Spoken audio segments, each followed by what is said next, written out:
студії Олена Шарпанська, вітаю. 1 листопада 2025 року в Києві відбулася міжнародна конференція «Північний Кавказ як рубіж безпеки Європи».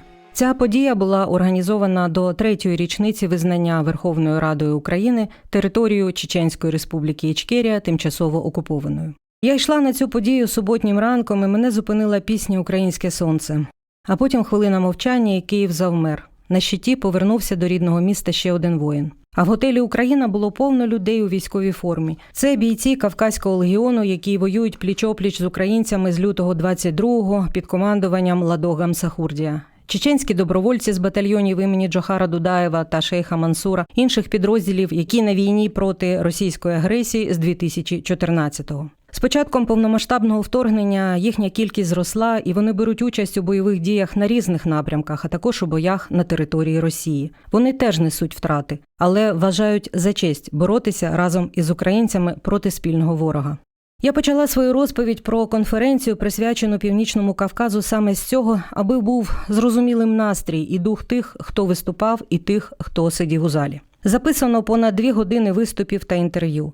І поки я готувала до ефіру цю розповідь, із різних джерел надходили повідомлення про доволі важливі події. Одна з них відбулася ще 16 жовтня, коли Верховний суд Литви виніс рішення про те, що нащадки Горбачова мають платити компенсації за справи свого батька та дідуся, а саме за вбивство литовців 13 січня 1991 року біля Вільнюської телевежі, коли режим спробував силою загнати назад у радянське стіло Литву і скасувати її знов проголошену незалежність. Позов до Вільнюського окружного суду ще 2022 року подали родичі 4 загиблих у подіях 13 січня. Рідні звинувачували Горбачова в тому, що він, як верховний головнокомандувач Збройних сил СРСР, не зміг перешкодити міжнародному злочину проти литовців. Про це написали з посиланням на Верховний суд Литви на литовському онлайн-порталі «Альфа».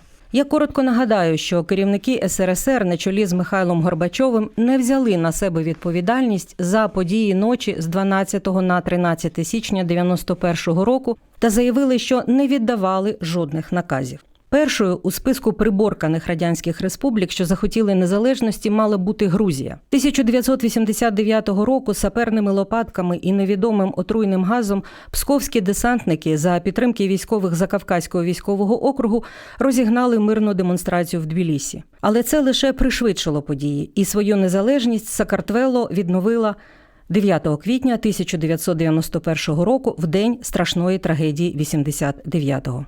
Але першою, в березні 90-го року, саме Литва оголосила про незалежність і вихід зі складу СРСР. Спочатку Кремль намагався задавити Литву економічно, а коли це не спрацювало, то у січні 91-го відправив війська відновлювати конституційний порядок. Тим більше, що схема такого відновлення вже була відпрацьована в Тбілісі. Російські силовики захоплювали адміністративні будівлі, вузли зв'язку та перекривали дороги. Кульмінацією став штурм телецентру у Вільнюсі у ніч з 12 на 13 січня.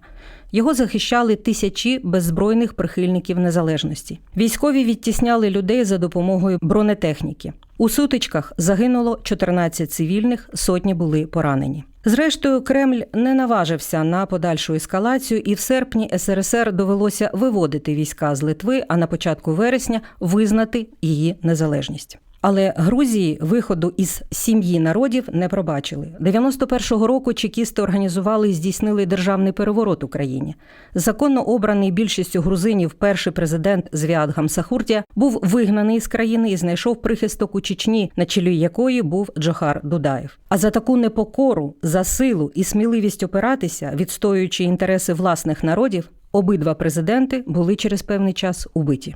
І от тепер Верховний суд Литви виніс остаточне рішення, яке не підлягає оскарженню. За життя Михайло Горбачов не з'являвся до Литовського суду навіть в якості свідка. Заочно були засуджені безпосередні виконавці – 67 осіб. Вони спокійно собі жили в Росії і в Білорусі. Але це рішення Литовського Верховного суду може стати не лише революційним, а й прецедентним. Бо навіть смерть не поховає злочин і вбивця не уникне кари. відповідатимуть нащадки. І це дає надію родичам вбитих і покалічених 1989 року в Тбілісі жінок подавати до суду на Горбачова, а жертвам 2 війн у Чечні, а також у Грузії на Єльцина та Путіна відповідно, як і українцям, чиї життя зруйнувала війна, розпочата Російською Федерацією 2014 року.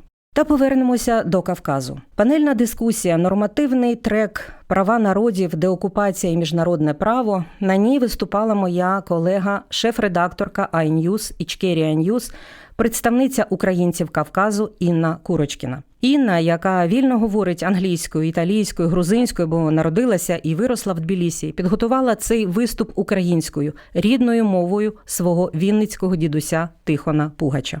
Шановне панство, я дякую вам за честь виступити на цій конференції та честь представляти українців Кавказу, українців Сакартвело. Я вдячна Кавказу за те, що наша українська родина остаточно не згинула під час терору в Україні, який обрушився з боку Московської імперії.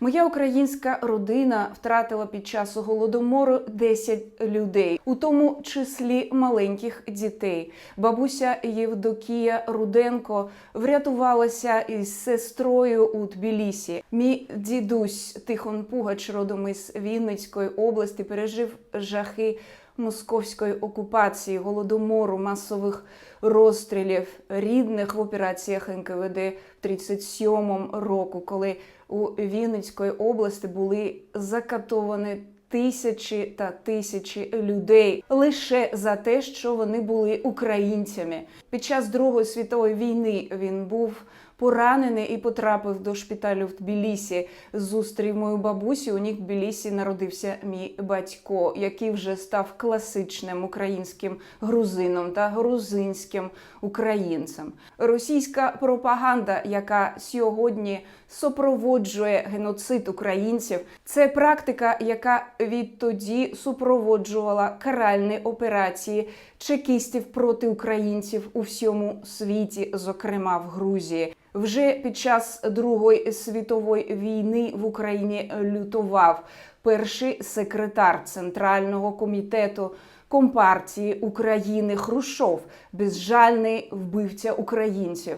Після того, як він очолив Радянський Союз, геноцид на українців, патріотів, не колаборантів лише зросло. У 56-му в Грузії почалися протести проти російської окупації Грузії. Як відомо, Грузія була окупована Московською Росією у 21-му році. У 24-му по всій Грузії почалися масові виступи та терор, масові розстріли. В 56-му ці повстання відновилися. Пропаганда представила ці мітинги як виступи нібито незадоволених грузинів проти викриття Сталіна в культі лічності. Насправді це було класичне списання всіх злочинів на мертвого Сталіна і чергова перестройка для Заходу. Насправді Сталін був першим ворогом грузинського народу і знищував грузинів з особливою жорстокістю, як Хрущов українців. Насправді народ Грузії вийшов проти російської окупації, проти імперії. На цьому мітингу виступали зовсім юним Звят Гамсахурдія та Мераб Костава. Їм було лише 16 років. Їх тоді посадили до в'язниці. Мітинг був жорстоко розстріляний, і тоді чекісти вигадали підступ, спецоперацію «Помста грузинів росіянам за Сталіна». Чекісти-провокатори мали під виглядом помсти знищувати росіян. Тоді грузини врятували мою українську родину вдруге. Вони їх ховали, тому що наказ був вбивати українців під виглядом помсти росіянам. Тоді у Тбілісі у дворах ходило Русский хохол деньги нашов. Так звана «Оттепель» була операція для Заходу, чергова операція КДБ, як пізніше операція КДБ і ЦК КПСС «Перестройка», напередодні якої Шеварднадзе, генерал КДБ, зі своїми колегами розправився з багатьма українцями, що залишилися живими. Мій дід був збитий машиною за дивних обставин у жовтні 84-го року. Як ми всі знаємо, 86-му вже в розпал перестройки КДБ провело операцію «Некро». А коли в черговий раз у Грузії почалися масові мітинги за деокупацію Грузії, 9 квітня 89-го року цей мітинг на Руставелі був жорстоко пригнічений і увійшов в історію як ніч саперних лопаток. Мені було 16 років, я закінчувала випускний клас і готувалася вступити до університету. Тоді стало остаточно зрозуміло, що наш лідер вільної Грузії – це Звіат Гамсахурдія, який все життя боровся проти імперії, комуністів та чекістів. Особистий ворог першого секретаря ЦК Компартії Грузії, генерала КДБ Шеварднадзе.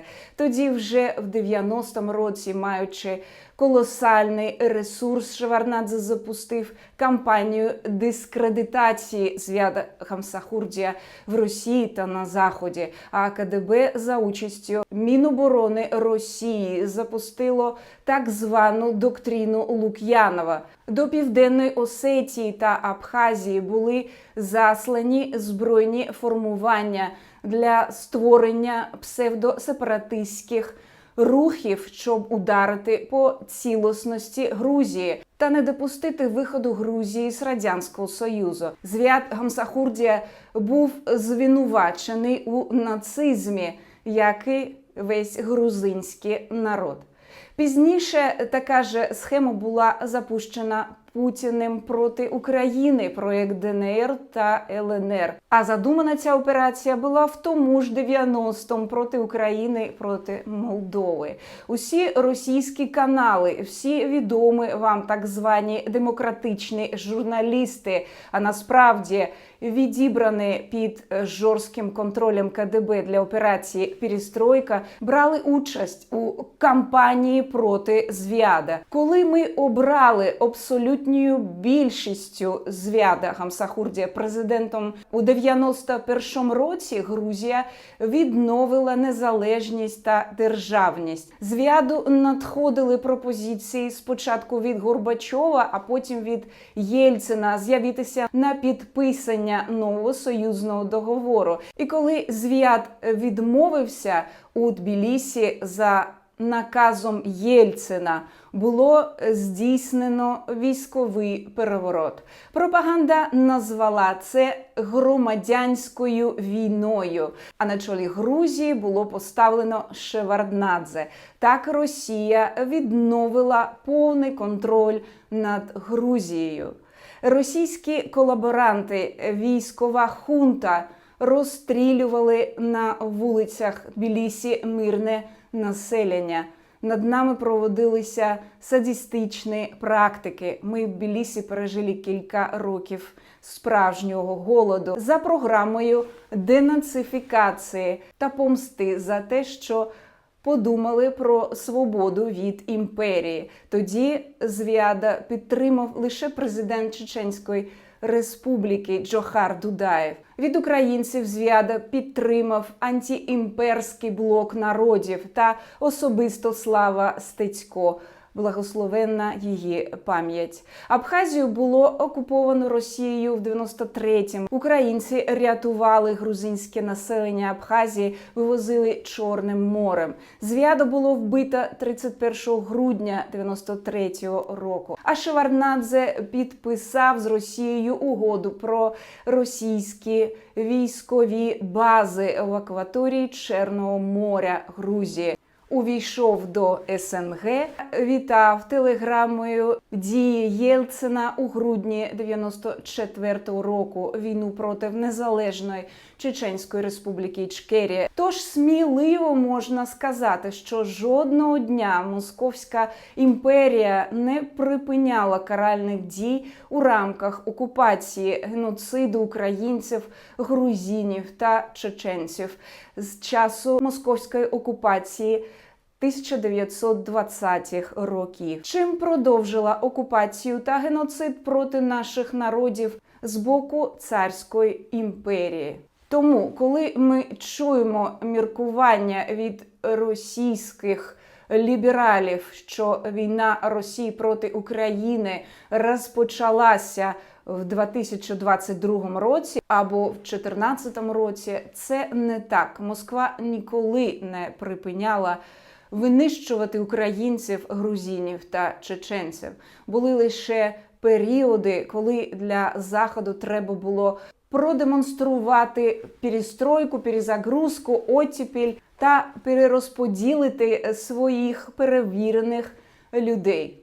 Надіслати на Захід чергову порцію хороших русських, чим зараз і займаються чекісти, готують нову спецоперацію за допомогою хороших русських, які практично всі замішані у військових та пропагандистських злочинах проти Грузії з Вятагом Сахурдія та проти Ічкерії Джохара Дудаєва.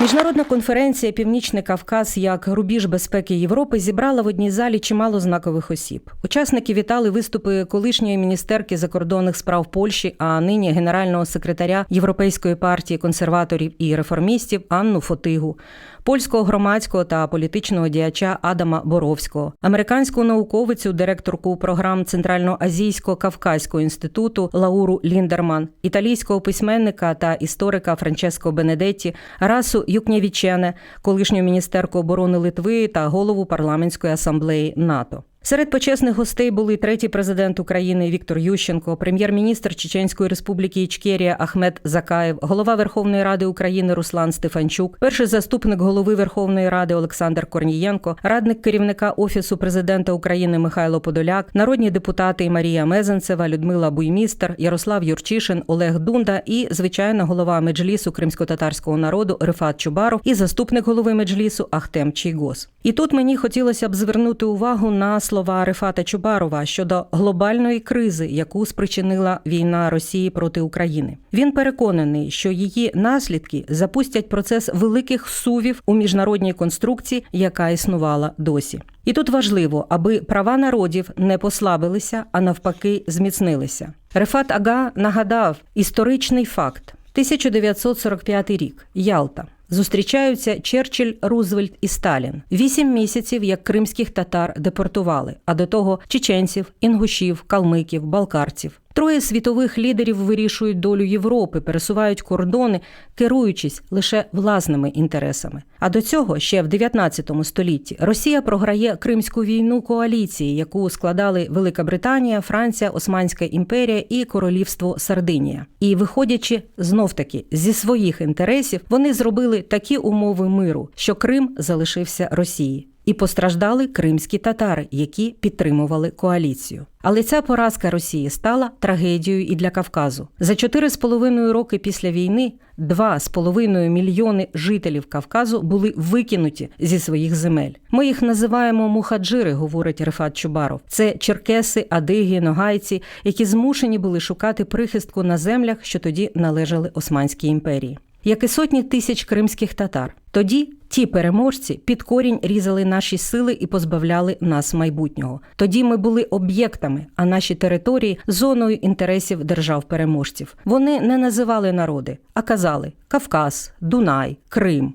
Треба нам тепер, щоб говорили про народи – башкорти, татари, ічкерійці, дагестанці, українці, кримські татари в складі України. Як історик, я бачу, що і в 21 столітті аргументи сторін залишаються такими ж, як і раніше. Виходять ті, хто вважає себе лідерами російської опозиції, кажуть, ми підтримуємо територіальну цілісність України в межах 91-го року. Я кажу їм, молодці.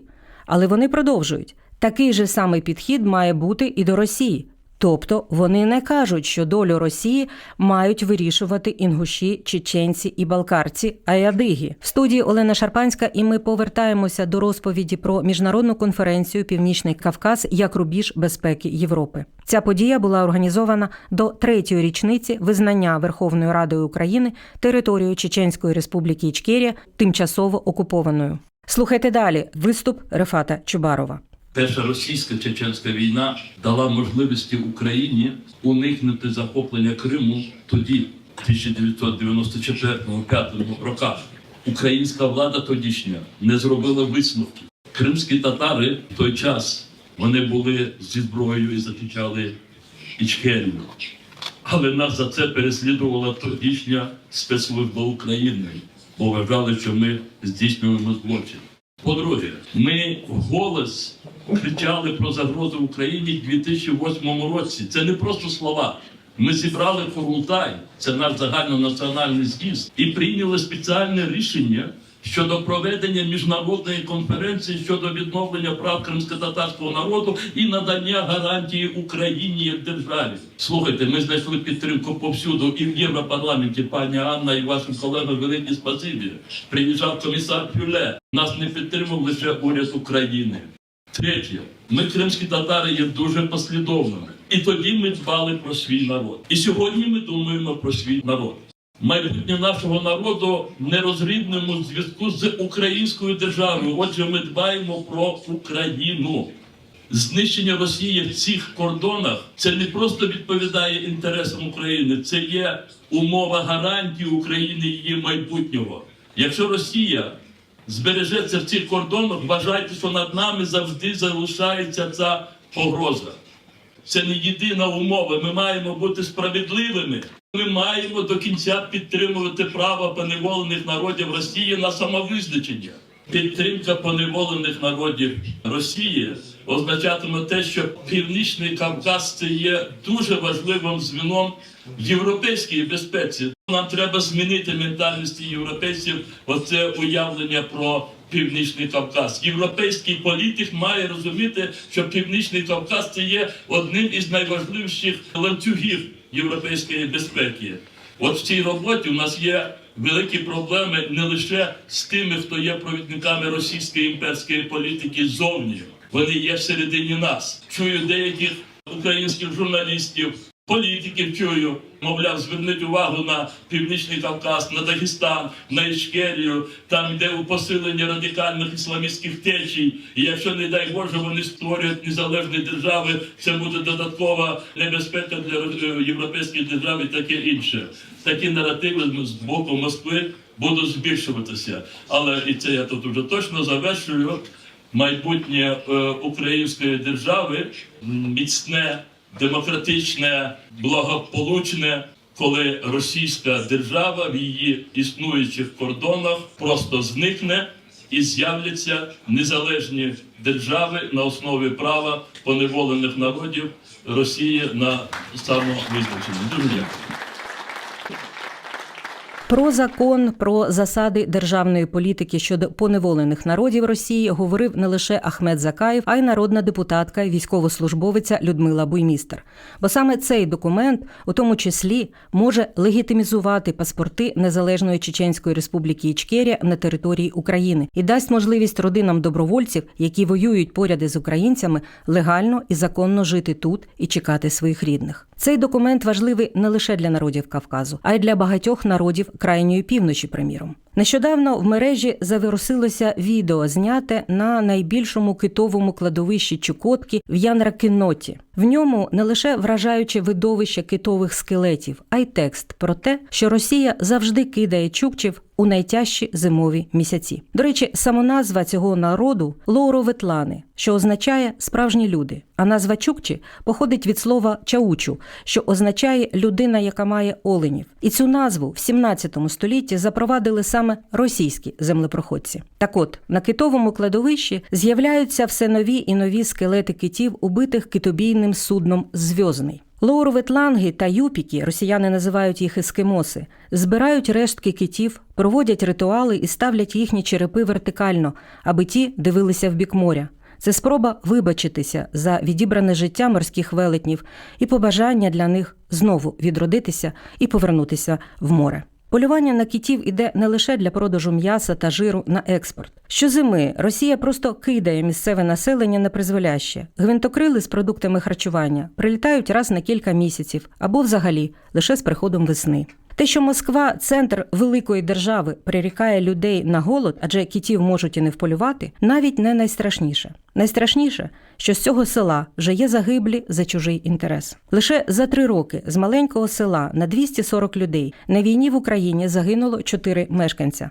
2 у 23-му, 1 у 24-му і ще 1 у 25-му. 4 людей у відсотковому співвідношенні до кількості мешканців невеличкого села, про яке в Москві ніхто ніколи не чув і яке там нікому не цікаве, втратило в 60 разів більше, ніж кількість людей, яких втратила Москва, де з 13 мільйонів жителів загиблими вважаються 3,5 тисячі чоловік. Тому так важливо нагадувати світовій спільноті, що майбутню долю Росії мають вирішувати народи, які її населяють, а не група демократів в лапках на чолі з Михайлом Ходорковським, який колись фінансував чеченську війну. Судьба всього чоловічества, цивілізованого Доля всього людства, цивілізованого людства, вирішується тут, в Україні.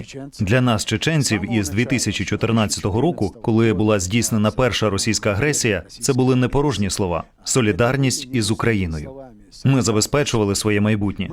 Кожний, хто сьогодні захищає Україну, чеченці, французи, англійці, азербайджанці, вони насамперед захищають себе, своє майбутнє і майбутнє своїх дітей, своїх нащадків. І тому дуже важливо, щоб ми були не лише причетні до того, що зараз відбувається в Україні, а й активно допомагали Збройним силам України, які відбивають російську агресію, борються за майбутнє цивілізованого світу. І борються за будущее цивілізованого миру. Це невеличкий фрагмент із виступу на одній із панелей конференції прем'єр-міністра Чеченської Республіки Ічкерія Ахмеда Закаєва. Зазначу також, що під час конференції Ахмед Закаєв від імені уряду Чеченської Республіки Ічкерія вручив високі державні нагороди голові Верховної Ради України Руслану Стефанчуку, раднику керівника Офісу президента України Михайлу Подоляку, народним депутатам Марії Мезенцевій, Людмилі Буймістер, Олегу Дунді та Ярославу Юрчишину. Ахмед Закаєв не втомлюється повторювати, як його батьківщина здобула незалежність і як Росія йшла на неї війною. В 90-ті роки Чеченська Республіка Ічкерія обрала нашого великого президента Джохара Дудаєва та парламент нашої республіки, який 9 березня 1992 року прийняв нашу Конституцію. Ще раз нагадаю, що в Росії Конституцію прийняли пізніше, в 1993 році. Щодо правових норм, то уявіть собі, що в односторонньому порядку 93-го року Росія вписує до своєї Конституції Чеченську Республіку Ічкерія як суб'єкт Російської Федерації. В самій Конституції є статті, в яких визначається, з чого складається Російська Федерація. Із суб'єктів, які підписали федеративний договір у 92-му році. Чеченська Республіка такий договір не підписувала. Чеченська Республіка, повторюю, свою конституцію прийняла на рік раніше, ніж Росія. Російської держави ще не існувало. Був СРСР, коли з'явився суб'єкт міжнародного права Чечено-Інгушська Республіка в 1991 році. В 90-му була прийнята декларація, а в 91-му пройшли вибори до парламенту. Тоді відбулося розділення. Інгушетія на рівні всіх депутатів прийняла рішення увійти до складу РФ. Чеченці поставилися до цього з розумінням, і республіка розділилася на 2 суб'єкти – на незалежну державу і на республіку в складі Російської Федерації. Оскільки я вже заговорив про Інгушетію, то хотів би нагадати, що 31 жовтня 1992 року в Інгушетії відбулися трагічні події, які називають Осетино-Інгуським конфліктом, коли загинула понад 1000 осіб. Сотні пропали безвісти. Сотні тисяч людей були змушені покинути свої домівки. Тоді бої почалися через статус пригородного району, який був переданий Північній Осетії в 1944 році. Чому? Бо в цей рік інгуші були депортовані зі своєї землі за наказом Сталіна. Конфлікт призвів не лише до тривалого політичного протистояння та міжнаціональної напруженості в регіоні, а й став найстрашнішим етнічним конфліктом в Росії після розпаду СРСР. Багато інгушів досі не можуть повернутися до своїх домівок. І все через те, що Інгушетія захотіла стати республікою в складі Російської Федерації. Чому я згадую про ці правові аспекти? Вони були відомі всьому світові. На виборах чеченського президента і парламенту були присутні понад 70 спостерігачів із різних країн. І вони підтвердили законність і прозорість цих виборів і назвали їх демократичними. Норми і принципи міжнародного права, що дають право народам на самовизначення, ми пройшли абсолютно легітимно і законно. Але, незважаючи на це, Єльцин оголосив війну. І він її не просто так оголосив. Спочатку він узгодив це питання зі Сполученими Штатами Америки. Ось два важливі аспекти – законність і легітимність нашої держави, і ставлення міжнародної спільноти до цієї війни і чеченської проблеми. Єльцин не просто почав бомбити Грозний. Він спочатку це питання узгодив із Клінтоном, і Клінтон дав добро обійтися малою кров'ю. Це не мої вигадки. Про все це писали ЗМІ, і це можна знайти у відкритому доступі. І в цей же час, 1994 року, 5 грудня, відбулося підписання Будапештського меморандуму, коли Україна відмовилася від своєї ядерної зброї. І тоді були затверджені домовленості між Єльциним і Клінтоном. А 11 грудня Єльцин підписав указ про введення військ на територію Чеченської Республіки Ічкерія.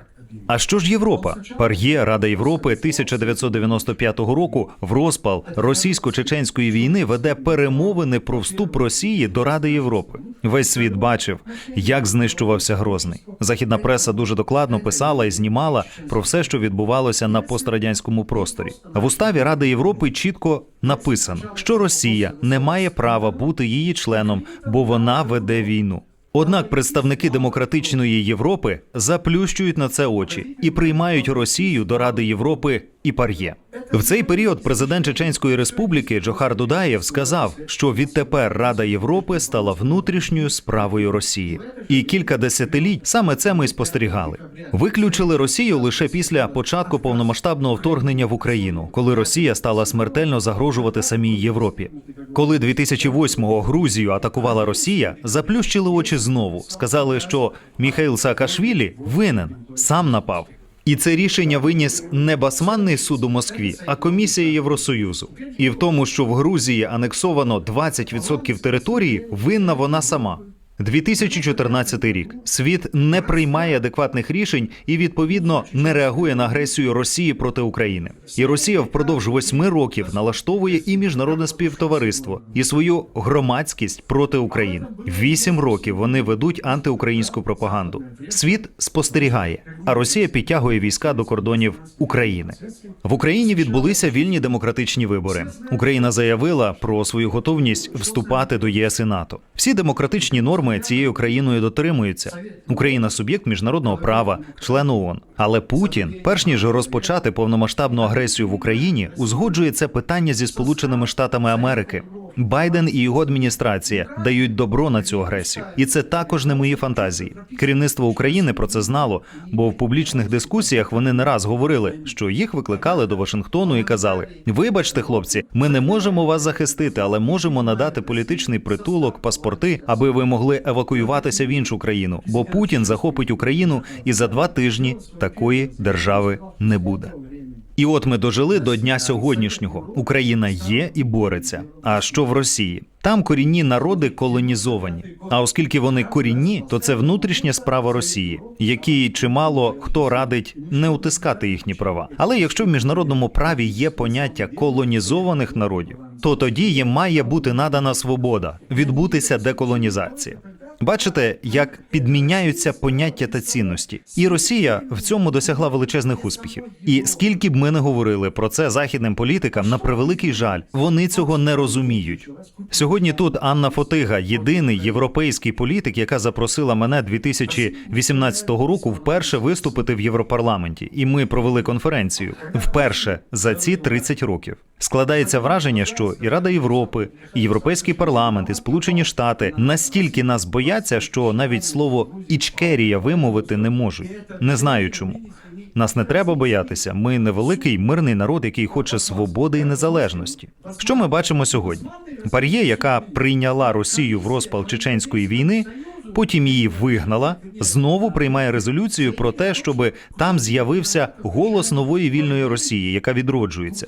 І хто ж представляє цю Росію? Михайло Ходорковський. Ходорковський протяг резолюцію в ПАРЄ і почав набирати кишенькових представників корінних народів. Знову підміна поняття цінностей. Росія з'явилася в ПАРЄ, а в прокуратурі Чеченської Республіки Ічкерія порушено кримінальну справу проти Ходорковського за його причетність до воєнних злочинів. Це сталося після того, як він в інтерв'ю сам заявив, що допомагав ОМОНу, який чинив злочини під час Першої чеченської війни. Селище Алди – це загальновідомий факт, коли російський ОМОН вирізав практично всіх мешканців цього селища – жінок, дітей і старих. І цей ОМОН фінансував Ходорковський. І ось він з'являється в ПАРЄ і каже, що небеса допомогли йому відкрити майданчик для діалогу. Це вам не нагадує Рамзана Кадирова, якому небеса допомогли заробити мільярди, продавши свій народ Путіну. Сьогодні чеченці, кавказці – союзники українців. Ми готові разом із вами досягти того, щоб Росія припинила існувати як імперія. Я кажу не про розвал Росії, не про хаос, який нам загрожує. Це вже було в історії. Це Ходорковський лякає європейських політиків. Якщо Росія розвалиться, почнеться такий хаос, такі жахливі війни, конфлікти, що сотні тисяч біженців тікатимуть до Європи. Нічого подібного не відбудеться. Те ж саме було після розпаду Росії 1917 року. Більшовики саме тоді були прийняті Заходом завдяки тому десанту білої еміграції, який чекісти заслали до Європи. І сьогодні ми маємо точно таку ж ситуацію. Весь російський десант, який опинився в Україні та на Заході після 2022 року, 90% його російська агентура. Вона лише змінює форму, але не суть і зміст. Для всіх, хто хоче нової, світлої, демократичної Росії, тест один – визнання незалежної Чеченської Республіки Ічкерія і кордонів України 91-го року, а також повернутися до федеративного договору, який був підписаний 1992 року на 10 років. 2002 року він мав бути пролонгований. Цього не відбулося. Путін в односторонньому порядку денонсував цей договір. І понад 20 суб'єктів, які його тоді підписали, сьогодні мають статус-кво. Нове керівництво Росії має запитати в них, чи хочуть вони вступити до федерації, чи хочуть вони створити вільні держави. Саме і це буде дорожньою картою для російської опозиції. Вот это будет дорожная карта для оппозиции. 1 жовтня 2025 року чеченські національні сили прийняли колективне звернення до Парламентської асамблеї Ради Європи у відповідь на її резолюцію щодо створення платформи для діалогу з так званими демократичними силами Російської Федерації. Підписанти цього звернення від Збройних сил Чеченської Республіки Ічкерія Абдул Хакім, від батальйону імені Джохара Дудаєва Альберт Ісаєв, від батальйону імені Шейха Мансура Ідріс Чеберелоєвський нагадують міжнародній спільноті, що Чеченська Республіка Ічкерія – незалежна держава, яка неодноразово піддавалася збройній агресії з боку Російської Федерації і внаслідок 2 кровопролитних воєн опинилася під російською окупацією, яка триває і досі. Представники чеченського народу звернулися до ПАРЄ з пропозицією заснувати окрему платформу для діалогу з чеченськими силами, які борються за деокупацію своєї республіки від російських загарбників. Ця платформа, зокрема, може розглядати факти масових воєнних злочинів та злочинів проти людяності, скоєних російськими загарбниками і місцевими колаборантами на території окупованої Чеченської Республіки Ічкерія. Право народів на самовизначення є фундаментальним принципом міжнародного права. У своєму виступі на конференції екс-міністерка закордонних справ Польщі Анна Фотига нагадала, як Росія завжди чинить із тими народами, які заявляють про бажання відновити або встановити свою незалежність. Спочатку російська влада влаштовує етнічні чистки і терор, а потім дозволяє самовизначитися під дулом автоматів тим, хто залишився. Українці завжди підтримували тих, хто воював за свободу і незалежність. Про це, а також про важливість прийняття Верховною Радою закону про засади державної політики щодо поневолених народів Росії, нагадав голова антиімперського блоку народів Олег Медуниця. 3 роки тому Верховна Рада прийняла законопроект про визнання окупованої Республіки Ічкерія. Ще раніше, під час першого вторгнення в кінці 94-го року Російською Федерацією, ми організували Україно-Чеченський інформаційний центр. Депутати Верховної Ради були в Грозному з гуманітарними місіями. Українці воювали на боці ічкерійських збройних підрозділів проти російських окупаційних військ. Деякі наші обласні ради на заході України приймали звернення в підтримку боротьби чеченського народу.